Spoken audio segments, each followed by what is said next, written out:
I look at the area which I presented today in my speech, I wouldn't call it only an industry, I would really refer to the bioeconomy as a sector, which indeed links various industries, starting from the production of biomass and food from agriculture, and then of course looking at non-food applications as well in the industrial biotech.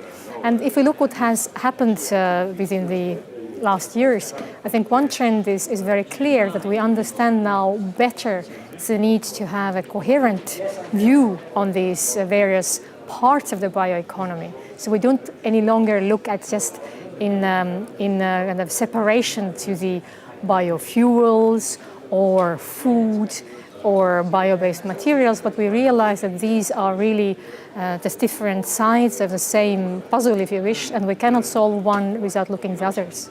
In short term, the challenge is really to create a more coherent policy framework as well.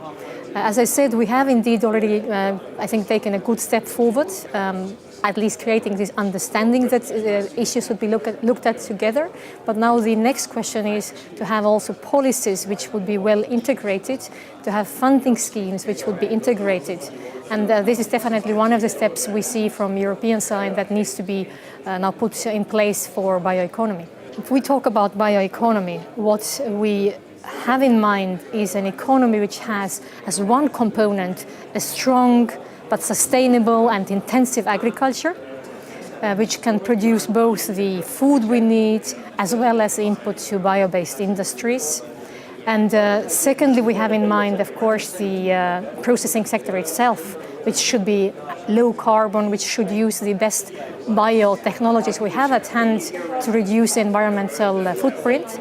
And thirdly, we look at the need to also close the loop and have this recycling in place, reduce the waste and use the waste actually as input to bioeconomy. And from this angle, of course, the ongoing discussion on the CAP, the Common Agriculture Policy Reform, is very essential. Indeed, agriculture should provide both the food security as well as input to non-food industries. And of course, the policy framework should put the basis for that.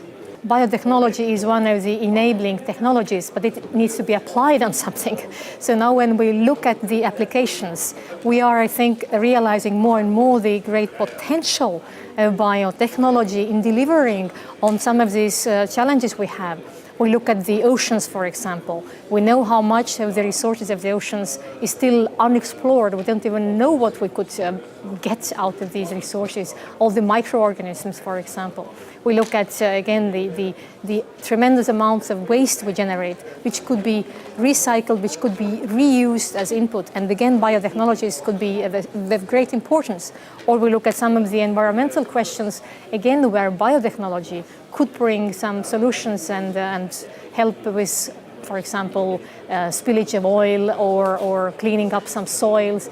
There are aspects which we haven't, I think, so much realized before, or which public at large has not seen as coming from biotechnology before.